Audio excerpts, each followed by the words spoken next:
nós precisamos dar um passo, né, à frente. Muita gente falou assim, eu vi aqui acompanhando o chat, o que a gente pode fazer, o que a gente vai fazer.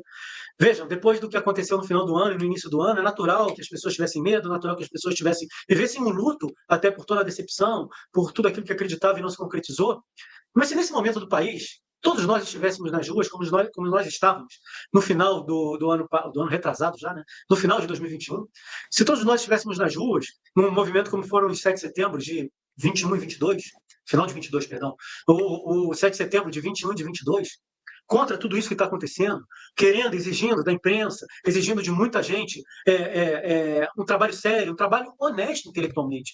A gente não quer que sejam culpados simplesmente porque são do outro lado. A gente quer que haja um trabalho honesto intelectualmente. Há um problema muito sério, uma menina se matou. Esse é o pior de todos os problemas. Uma menina se matou por conta de calúnia. Por conta de calúnia, por conta de mentira. A garota não aguentou a pressão. Se foi mandado, se não foi mandado, se isso foi feito, a gente tem que investigar. Os indícios, infelizmente, são muito fortes. Porque melhor é que não fosse. Melhor é que realmente não fosse uma quadrilha, uma organização criminosa gigantesca, fosse apenas um movimento viral e que infelizmente tivesse acontecido, e aí você teria um responsável. Mas como uma das vítimas, a que não morreu, falou, tem uma pirâmide, tem uma cabeça no topo da pirâmide, que, na minha opinião, nem é a cabeça do topo da pirâmide. Ou, de repente, ela é simplesmente, como alguns gostam de falar, da função das pirâmides no passado, é a ponta receptora, que está lá no cume da pirâmide, na parte mais alta da pirâmide. É preciso que a gente volte a se envolver nos assuntos. É preciso que a gente volte a ter esperança. Esperança de um Brasil melhor. Ah, mas está tudo muito ruim, está tudo muito difícil, os deputados não ajudam, e não sei o quê, e os caras fazem o que querem. Isso é uma visão muito curta. Isso é uma visão só da fotografia do momento. Eu acabei de citar o exemplo da Argentina. Veja o que está acontecendo nos Estados Unidos. Veja o que aconteceu com o nosso próprio Brasil. Eles mesmos lá, quando o Bolsonaro foi eleito em 2018, no dia 1º de janeiro de 2019, quantos deles não se desesperaram? E hoje estão aí todos alegres, lépidos e faceiros com o papai deles na presidência da República. O mundo não acaba. O que a gente não pode fazer é deixar para lá. Deixar para lá. Quem gosta de dividir para governar é a esquerda. A pessoa que não quer mais se envolver, a pessoa que não quer saber de mais nada, a pessoa que está dando as costas para tudo, essa pessoa está fazendo tudo aquilo que a esquerda quer. Está nos dividindo. Temos aqueles que ainda estão lutando, temos aqueles que até gostam do presidente, mas não querem saber de mais nada, temos aqueles que acham o presidente feio, bobo, cara de melão. Porque o cara que não gosta do presidente porque ele fala palavrão, porque ele falou isso, falou aquilo, o comportamento é de chamar o presidente feio, bobo, cara de melão. O presidente Bolsonaro não é uma figura perfeita, longe disso. Muita gente fala assim, você é bolsonarista? Eu falei, não sou bolsonarista, não. Eu sou realista. E a realidade é que a figura que hoje consegue se comunicar com o povão, consegue se comunicar com várias classes, é a figura do Jair Messias Bolsonaro. Pode ser que a gente tenha gente mais capaz do que ele, pode, ele mesmo falava disso. Eu não entendo de um monte de coisa. Mas o governo dele, administrativamente, foi bom, apesar das falhas que eu critiquei aqui, que nós temos que criticar. O governo dele foi muito bom. Tivemos algum presidente melhor do que o presidente Bolsonaro nos últimos 50 anos? Até mesmo no período do governo militar? Tivemos. No meio de uma pandemia, hein, Gustavo? Exatamente, tivemos alguém que encarou 2 cenários econômicos grotescos. As pessoas parecem que se esquecem que os PIB dos principais países do mundo caíram de uma forma pior do que na Segunda Guerra Mundial. Economicamente foi um caos. E nós passamos muito bem e deixando o bolso cheio, o cofre cheio do governo. Então, eu posso não achar o presidente Bolsonaro a melhor figura do mundo, mas eu tenho que ter consciência de que ele é a pessoa que hoje nos ajuda a ultrapassar isso tudo. Esse recado é para quem não gosta dele. Se não gosta do presidente Bolsonaro, ainda, mais fácil ainda está seu serviço. Porque a gente não pode lavar as mãos e deixar, agora acabou tudo mesmo, os caras vão fazer o que querem. O outro lado, o caso da Mind mostra exatamente isso. 400 artistas, 35 páginas de fofoca, as maiores do Brasil, todos trabalhando o tempo inteiro, pau a pau, fazendo um inferno para o resultado oficial eletrônico das urnas ser qual?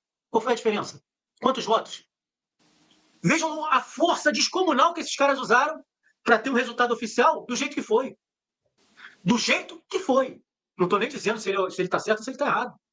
Eles gastaram uma energia monstruosa, gigantesca, milhões, sabe-se lá se não bilhões, para chegar e ter essa diferença mínima. Mínima. Não quero nem entrar no mérito se foi real ou se não foi real. O que você apresentou, eles reconhecem que a diferença é mínima, que o país está dividido ao meio. Portanto, as pessoas precisam sair do luto e precisam voltar a se envolver nos assuntos. Principalmente se conectando com aqueles que não querem saber de política. Se conectando com aqueles que não querem ligar para a política. Se conectando com aqueles que votaram na esquerda, mas já estão arrependidos. Se conectando com aqueles que votaram na esquerda porque não gostavam do presidente Bolsonaro. A gente tem que acabar com as falsas equivalências. A gente tem que mostrar o que é um e o que é outro. A gente tem que mostrar o que está acontecendo de errado. A gente tem que fazer o nosso meia-culpa e reconhecer o que houve de errado no governo do presidente Bolsonaro. A gente precisa ser sincero. E sendo sincero, é impossível você deixar de convencer alguém honesto intelectualmente de que o nosso lado é um lado melhor. Muito melhor. Gigantescamente melhor. Desculpe me alongar falando isso daqui, mas esse é um trabalho que nós precisamos fazer, principalmente esse ano na eleição municipal. Não podemos votar na eleição municipal em alguém que no dia seguinte, sem estar sequer empossado, está fazendo campanha contra o presidente Bolsonaro. Pode. Há municípios aí que deram 60% de voto ao presidente Bolsonaro, 70% de votos ao presidente Bolsonaro, 55% de votos ao presidente Bolsonaro. Como é que esse município vai eleger alguém que não é apoiado, ou que não apoia o presidente Bolsonaro? Como é que esse município vai dar o voto, ou o município vai botar um vereador que não gosta do presidente Bolsonaro? A gente não pode permitir isso. Isso é maturidade política da população. E nesse processo de maturidade política, a gente está avançando. A gente teria essa conversa em 2008? A gente teria essa conversa em 2010? A gente sequer teve essa conversa em 2012? A gente não teve. A gente está avançando. É dolorido, é demorado. Muita gente sofre, muita gente fica pelo caminho. Muita gente tem sua vida realmente arruinada por conta de crises econômicas, por conta de uma série de coisas. Mas, no total, a gente avança. A gente avança. E uma coisa muito simples que a direita tem que ter dentro do seu coração e da sua mente. A gente não pode ser como o esquerdista, que quer melhorar o Brasil, mas não quer melhorar a própria vida. Tem soluções para o Brasil, ou fica chateado com quem não fez aquilo que ele acharia que tinha que fazer, enquanto a gente não faz na nossa própria vida. Na nossa própria vida mesmo. A gente conseguiu, dentro de casa, convencer as pessoas? A gente conseguiu, dentro do nosso condomínio, mostrar o que está acontecendo? A gente conseguiu, na nossa rua, mostrar o que está acontecendo? E aí é alguém que tem que salvar o Brasil? Ou é a gente que tem que fazer a nossa família toda entender o processo que a gente está passando, os nossos amigos entenderem o processo que a gente está passando, a vizinhança, o bairro, a cidade? Não tem jeito. Quando você melhora a sua vida, você está contribuindo para o todo. Se todo mundo melhora a sua vida, fica muito mais difícil para esses caras. É isso.